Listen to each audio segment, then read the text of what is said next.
Good morning! Happy Saturday, guys! And thank God, it's Saturday! Ayan, wala lang. May meeting pa si Heinz, kaya pupunta muna ako kay Ate Jonah. Kung tataka kayo, bakit ako naka-makeup? Kasi nga, nag-film ako ng 13 weeks pregnancy update. And then, parang ang labo. Ayun, tsaka yung mga para sa mga nagtatry mag-conceive or mag-baby. Ayun. Natutuwa ako sa buhok ko kasi pag natutuyo siya, ganito na siya, parang okay na siya. Iba talaga yung gupit ni June. Feeling ko hiyang din ako sa kanya. Kaya, ay wala pala akong headset. Tatry ko nga, check ko muna yung audio. Ayan, okay naman pala. Ayun, para, nga, nag-film ako ng 2 videos. Tapos, kung may request kayo, comment lang, hindi kayo pala makapag-comment. I-PM nyo na lang ako sa page ko, Debbie Y. Santos, or i-DM nyo ako sa Instagram kung may gusto kayong video, or kung ano man, gagawa natin yan. Kasi, medyo okay na yung pakiramdam ko, makakapag-film na ako. Suot ko pala yung dress, tapos ito lang, then yung footwear ko lang na ganun talaga. Sige guys, punta muna ako kay Ate Jonah and try ko rin mag-live mamaya. Na kaila Ate Jonah. Ate Jonah, hi ka. Hi! Ay, ang taba lalo. Na-zoom ko kasi. Grabe yung naman. Ate, kahit anong itago mo, magka-level pa rin. Dito na lahat, oh. Hi! Grabe, ganun mo pa yung bra mo. Nakakahiya ka. Kilala naman ako noon eh. Ba't puro foam na naman yan, te? Ganun mo parang di halatang foam. Ibaba mo konti. Halatang foam, ang galing. Taas yung bra. Bagong lamas, oh. Kadi. Basta ba yun? Aray. Hey guys, ito na si Heinzer. Hey, what's up everyone? Just arrived and here at Gold's Gym. Punta muna kami sa ATC kain sa kain. Sumasakit yung dito ko. Pero ba't sa wag daw sumakit yung balakang and mag-bleed? Okay lang. Siguro kasi nabasa ko rin, nag-update yung Ovia kong application kanina. Nasabi na sa second trimester, expect daw na laging may masakit dito kasi nag-e-expand yung uterus mo. So parang minsan daw may sharp na may masakit na something sa mo lang. Ganun talaga. Nag-a-adjust yung katawan. Ha? Sabi na yung dati, di ba? Wala na ninibago lang ako. Siyempre panic mode. Pero hindi ako nagpapanik ngayon kasi sabi ni Ate Jonah, as long naman hindi sumasakit yung balakang mo, kung dyan lang naman, walang problema. Kaano lang, kasi uncomfy ka.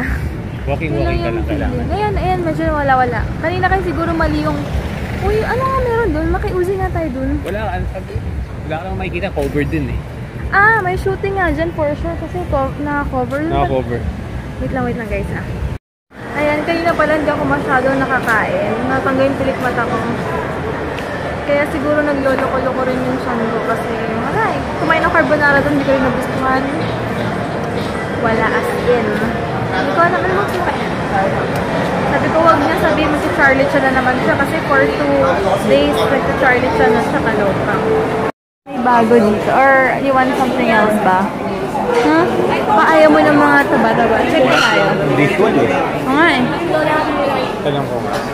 Wala akong maisip na food, kaya try ko tong pure food sausage. Masarap. Check mo. Si Heinz nag-pizza na lang. Grabe, hindi talaga ako nabubusog. Maganda yung yung sa friend ko si Jane. May binigay yung doktora sa kanya na chips. Tapos, ewan ko saan nabibili yun. Pag hindi ka makakain or kung ano man, yun lang daw tsaka gata, sobrang okay na. Pero hindi ko alam kung saan yun available. Kasi dito wala eh. Sayang. Saka pag pag di ka makakain, enough na daw. Uy, ano oras na ba? Parang sarado na dito. 8:25. Okay. Ayan. Wala, hindi talaga ako nabubusog-busog na yun. As in, parang wala lang. Hindi ko na naman feel. Paggabi talaga ganito ako. Pero sana sa 4th month ko okay na. Namimiss mo na yung tudag na. Ayan guys. Baliw. Nakita, dahil kay Heinz na papa-DQ ako, dapat i-avoid ko na to or i-lessen ko na to yung mga matatamis. You can't avoid the good stuff. Is it good? Bigyan ako headset. Bili kami ng Saliche na brand. Ito matama. Maliit yan sa'yo. 6'2". Ito, mahal pala niya. Yan, sinecheck niya kung anong bibilin niya.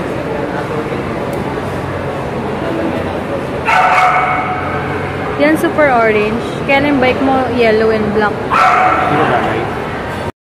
Ay, pilikpot ako. Tanggalin ko na nga. Kaloka. Inis. Grabe. Ngayon lang ako, ngayon lang ako ulit inantok ng ganito. Sobrang antok. Hanggang ka yung pilikmat ako. Nakataas na. Tanggalin mo na. Antok na antok ako din. Sige, ganito. Pag-uwi mo, tutuloy Ngayon lang ako. Ngayon lang ako inantok ng ganitong oras. Kasi wala akong tulog ng hapon na. Pwede mo lang inaantok na. Bukas tutulog tayo, ha? Dito na kami yun sa dito na kami yun sa Hey guys, ayan, bahay na pala kami. Tawag ito, ayusin ko lang. Ayun, tawag ito, antok na antok ako. Kaya pala antok na antok ako kasi usually 10 a.m. or 10:30 ako nagigising. Pero kanina 8:30 gising na ako, tapos hindi na ako makatulog. Kaya dire-diretso. Wala, hindi na ako natulog. Kaya ngayon sobrang antok na wala akong gana kumain. Pero okay lang, carry lang naman. Ang ganda talaga ng Nichido na eyeliner, oh. Hindi siya nag-smudge or kung ano man. The best talaga yung Nichido na yun. Pero maganda sana yung, kung pen siya kasi mas madaling ayusin, diba? Ayun, sobrang antok na ako. Pasensya na, talagang, ewan ko ba. Pero sana magustuhan niyo yung video ko and kung may request nga kayo, PM niyo lang ako. Or kung ano man, may gusto kayong malaman, or kung anik-anik pa. Ayan, grabe, sobrang antok. Bukas na lang guys, and medyo sensitive din ako ngayon. Pero nag-iinit yung ulo ko. Ewan ko ba? Naiirita ako. Hindi ka pa naman tayo. Nakaganyan ka na. Nakaganyan ka na. Good night, everyone. Thank you, Lord, for this day. And God bless everyone, okay? Ba't ka natatawa? Ay! Sa my story ko, lagi ko siyang binubuli sa gabi. Kahit tulog na siya, kinikis ko siya, hindi talaga siya magising-gising. Ganyan kasi yan eh. Kasi ko bukas, tapos first na lang. Pwede. Oo, may isa rin ako. Basta, bukas tayo mag-usap, ha? Tsura dito. Pakis nga. Namimiss ko na to eh. Kasi lagi siyang tulog pag kinigis ko siya. Wala siyang pakaramdam. Saliche. Mga kansalit. Hindi pa namin binili yung salamin. 6,000 siya. Kaya ewan ko kung anong gustong design nito. Ano ba? Hindi niya kasi pinag-iisipan niya. Ha? Kasi sayang din, no? Yung green? Hindi. Gusto ba yung green? 6K siya kaysa Oakley. Tapos may discount siya. Tapos yung Oakley kasi ang mahal. 'Di ba? Parang sobra na. Parang minsan binabayaran mo na lang doon yung... Well, Saliche is mahal talaga. Saliche rin. Pero mas mahal naman yung Oakley. 6K yun. Tapos naka-sale siya. Kaya sabi ko, ewan ko kung i-grab niya yun. Mag-research muna to. For sure, wala tong gagawin ngayon kung hindi mag-research about doon.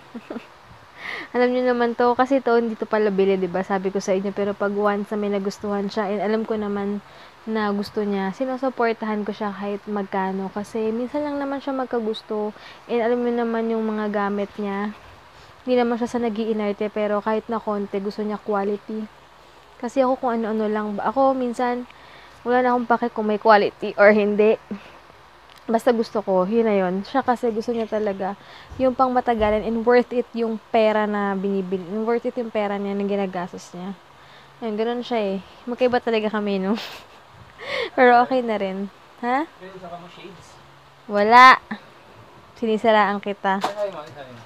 Sabi ko kasi ikaw, pag alam kong may gusto ka, kahit magkano, hinahayaan na kita kasi minsan ka lang magpabili.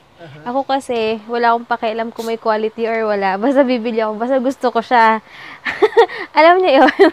Pero alam ko naman yung, pero hindi naman ako naghahangad ng kahit ano kasi may bag lang ako, okay na, may ano. Pero ito kasi iba talaga siya eh.